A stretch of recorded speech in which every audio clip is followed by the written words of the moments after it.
안녕하세요. 한동화의 시기보감입니다. 오늘은 붉은 꽃 홍화와 홍화씨의 효능에 대해서 알아보겠습니다.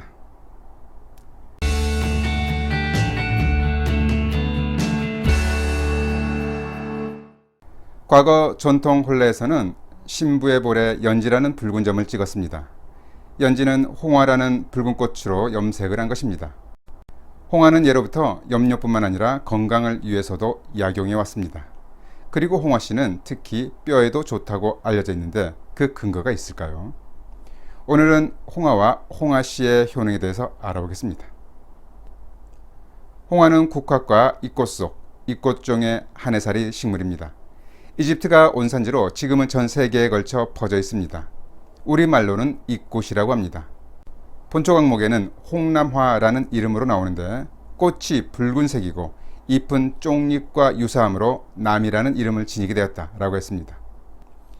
옛날에는 홍화꽃으로 연지를 만들었습니다.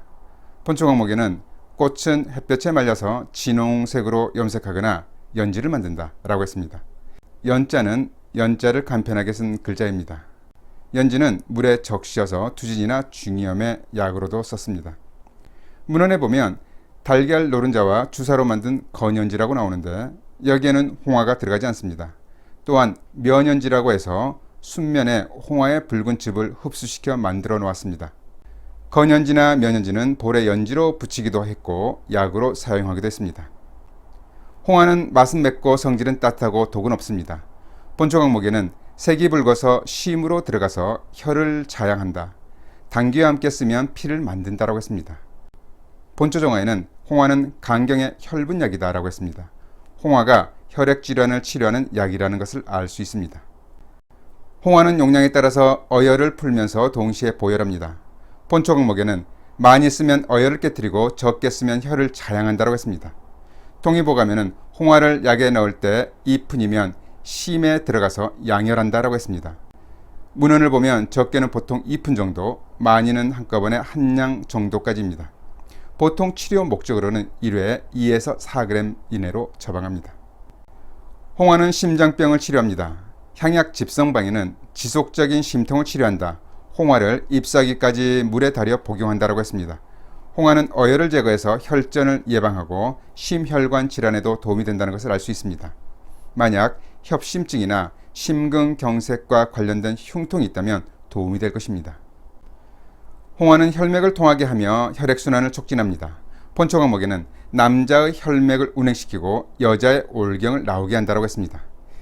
향약 집성방에는 높은 곳에서 떨어져 가슴 아래 어혈이 생긴 증상을 치료한다고 했습니다. 어혈은 제반 혈액순환 장애에 의한 혈관의 문제와 혈액의 문제를 모두 포괄합니다. 홍화는 타박상에 의한 통증, 피멍 제거, 종기에 다용되었습니다. 홍화는 어혈을 제거하는 데 가장 흔하게 처방하는 약재 중 하나입니다. 본초 강목에는 62종의 풍병과 뱃속이 찌른 듯이 아픈 증상을 치료한다고 했는데 이것을 보면 홍화가 아주 다양한 증상들을 치료한다는 것을 알 수 있습니다. 모두 혈액순환 관련 증상으로 볼 수 있습니다.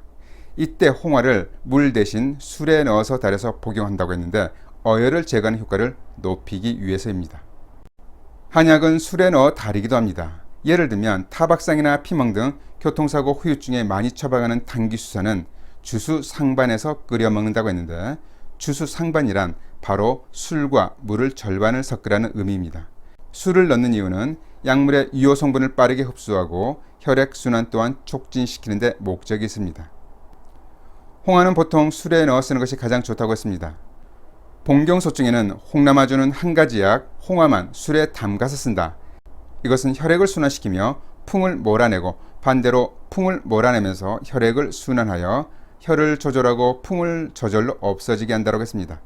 실제로 홍화의 주된 유효 성분은 수용성으로 알코올에도 추출이 잘 됩니다. 그래서 홍화주를 만들어 먹어도 좋겠습니다.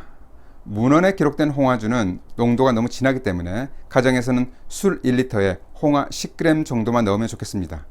이 정도 농도면 색도 좋고 맛도 좋습니다. 홍화를 너무 많이 넣으면 매운맛이 강해서 음용이 어렵습니다. 침출 시간은 일주일 정도면 충분해서 일주일 후부터 잠들기 전에 소주잔 한 잔 정도씩 복용하면 되겠습니다. 만약 술을 마시지 못하는 경우는 시중에서 가격이 저렴한 양조 식초를 구해서 홍화를 넣어두면 됩니다. 역시 비율은 양조 식초 1리터에 홍화 10g 정도면 충분합니다. 홍화 식초도 일주일 후부터 물에 희석해서 음용해도 좋고 요리에 활용해도 좋겠습니다. 홍화는 여성의 출산 후 자궁 질환에 다용되었습니다. 본초 강목에는 출산 후 혈흔으로 이를 악물고 있는 증상, 뱃속의 악혈이 다 빠져나오지 못해 옥죄는 듯 아픈 증상, 태아가 뱃속에서 죽은 증상 등에 모두 술에 달여 복용한다고 했습니다. 과거에는 출산 후 태반이나 오로가 제대로 빠져나오지 않는 증상에 홍화를 다용했습니다. 홍화는 진통작용과 함께 종기에도 좋습니다. 본초 강목에는 통증을 먹게 하고 종기를 흩어낸다고 했습니다. 또한 온갖 종기에 홍화를 쪄서 찌어낸 즙을 복용한다고 했습니다. 이러한 효능 또한 혈액순환 촉진과 관련이 있습니다. 발진이나 종기에 연지를 물에 적셔서 붙이기도 했습니다. 홍화에는 수용성의 홍화 황색 색소와 카타민이라고 하는 불용성의 적색 색소가 있어서 염료로도 많이 사용되었습니다. 특히 황색 색소는 항응고, 항혈전, 심혈관 질환 예방, 항염증, 항산화 등의 작용을 나타냅니다. 색소 자체가 약이 되는 셈입니다. 홍화씨도 약으로 다용되었습니다. 홍화씨는 홍화자 혹은 홍남자라고 합니다. 홍화씨는 홍화와 비슷한 효능이 있으면서도 효능의 차이가 있습니다. 옛날에는 전을 부치는데 기름으로도 쓰였고 수레 등의 기계에 사용하거나 촛불이나 호롱불을 밝히는 데도 쓰였습니다. 최근에는 주로 골절이나 골다공증에 좋다는 효능으로 알려져 있습니다. 문헌상으로도 그 근거를 찾아볼 수 있는데 광제 비급에는 뼈가 부러지고 힘줄이 끊어진 데는 홍화씨를 알맹이만 발라서 술에 타서 먹는다라고 했습니다. 단방비호 경험 신편에는 골상편에 홍화씨를 가루내어 술에 타서 먹는다라고 했습니다. 여기서 술에 타서 먹는다는 것 또한 유효 성분의 추출을 용이하게 하고 흡수를 촉진하는 데 있습니다. 따라서 홍화씨는 뼈와 힘줄이 손상된 것에 좋다고 할 수 있습니다. 홍화씨에는 리놀레산을 비롯한 다양의 불포화 지방산과 토코페롤 및 식물성 스테롤 성분을 함유하고 있습니다. 또한 리그난 및 플라보노이드 등의 폴리페놀 화합물이 포함되어 있어서 항암, 항산화, 항염증, 피부세포 증식 등의 효과를 나타내는 것으로 밝혀졌습니다.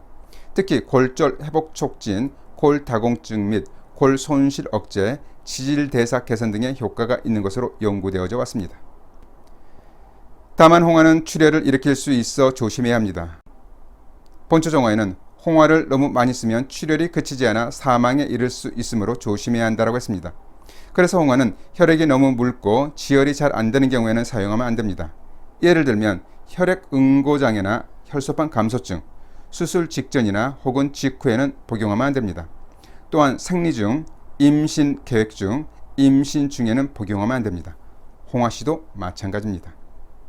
뜨거운 물에 홍화잎을 넣어보면 금세 붉은 주황색 색소가 녹아납니다. 홍화를 작은 티백에 넣어 뜨거운 물로 우려 차로 마셔봅시다. 물에 넣고 끓여도 좋고 홍화주를 담궈도 좋습니다. 홍화씨는 기름을 내 먹거나 가루로 만들어 환을 지어 먹어도 좋습니다. 특히 혈액순환엔 홍화만한 것이 없습니다. 붉은 꽃 홍화, 우리 몸의 건강도 붉게 물들여 줄 것입니다. 잘 들어보셨죠? 그럼 한동화의 시기보감 마칩니다. 감사합니다.